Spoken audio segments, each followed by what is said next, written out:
জাতীয় নির্বাচনের আগমনী সুরে দেশের রাজনীতি এখন যেন এক অস্থির ঢেউয়ের মাঝেই দোলা দিচ্ছে।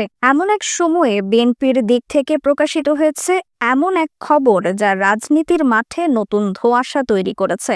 দলের ৬টি আসনে নিজস্ব প্রার্থী না দেওয়ার সিদ্ধান্ত ঘিরে উঠেছে প্রশ্ন, গুঞ্জন আর অপ্রত্যাশিত জল্পনা। রাজনৈতিক বিশ্লেষকরা বলছেন, এই ৬টি আসন ছেড়ে দেওয়ার পেছনে জোট গঠনের ছায়া রয়েছে, তবে দল থেকে এখনো কোনো চূড়ান্ত ঘোষণা আসেনি। লক্ষ্মীপুর ৪, বগুড়া ২, ঢাকা ১২, পটুয়াখালী ৩, ঝিনাইদহ ২ এবং কিশোরগঞ্জ ৫ এই নির্দিষ্ট আসনগুলোতে বিএনপি প্রার্থী না দিয়ে সহযোগী দল বা জোট অংশীদারদের সুযোগ দেওয়ার পরিকল্পনা করছে বলে বিভিন্ন সূত্র থেকে জানা গেছে। বিশেষ করে লক্ষ্মীপুর ৪ আসনটি জাতীয় সমাজতান্ত্রিক দল সভাপতি আ.স.ম.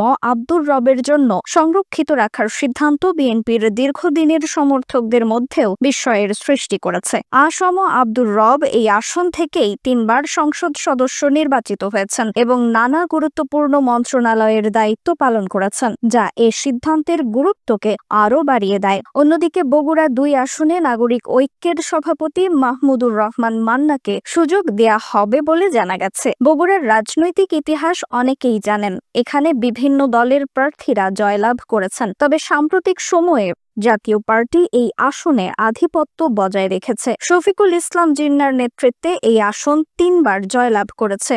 ঢাকা ১২ আসনটি গণসংহতি আন্দোলনের প্রধান সমন্বয়ক জোনায়েদ সাকিবের জন্য সংরক্ষিত। এই আসনটিও ইতিহাসের বিশেষ গুরুত্ব বহন করে। জাতির পিতা বঙ্গবন্ধু শেখ মুজিবুর রহমান ১৯৭৩ সালে এই আসন থেকে নির্বাচিত হয়েছিলেন এবং পরবর্তী সময়েও নামজাদা নেতারা এখানে প্রতিনিধিত্ব করেছেন। পটুয়াখালী ৩ আসন গণ অধিকার পরিষদের সভাপতি নুরুল হক নূরের জন্য রাখা হয়েছে, যেখানে বিভিন্ন সময়ে অভিজ্ঞ নেতারা সংসদ সদস্য হিসেবে নির্বাচিত হয়েছেন। ঝিনাইদহ ২ আসনে বিএনপির নিজস্ব প্রার্থী না দিয়ে অন্যদের সুযোগ দেওয়ার বিষয়টি রাজনৈতিক মহলে আলোড়ন সৃষ্টি করেছে। সব মিলিয়ে প্রশ্ন জেগেছে, বিএনপি কি এককভাবে নির্বাচন লড়বে নাকি জোট গঠন করে রাজনৈতিক বচসার হাতছানি দেবে?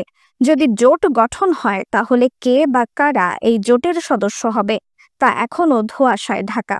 তবে দলীয় এ পদক্ষেপ নতুন রাজনীতির মোড় আনতে পারে বলে মনে করছেন বিশেষজ্ঞরা। এই সিদ্ধান্তের আলোকে ভোটারদের মনেও নানা প্রশ্ন ঘুরপাক খাচ্ছে। বিএনপি কি তাদের ঐতিহ্যবাহী শক্তিকে আঁকড়ে রাখবে নাকি নতুন জোটের পথ বেছে নেবে? রাজনৈতিক বিশ্লেষকরা বলছেন, এই অবস্থায় দলের কৌশল ও সিদ্ধান্ত আগামী নির্বাচনে বড় ধরনের প্রভাব ফেলবে। শেষ পর্যন্ত কারা পাবেন এই ৬টি আসন এবং বিএনপির এই পদক্ষেপ দেশের রাজনীতিতে কি রকম আলোড়ন সৃষ্টি করবে তা সময়ই বলবে। তবে একটি ব্যাপার স্পষ্ট, বাংলাদেশের রাজনীতির এই অস্থির মুহূর্তে প্রত্যেক ভোটার চোখ রাখছে পরবর্তী সিদ্ধান্তের দিকে, যা হয়তো দেশের রাজনৈতিক মানচিত্রে বড় ধরনের পরিবর্তনের সূচনা করবে।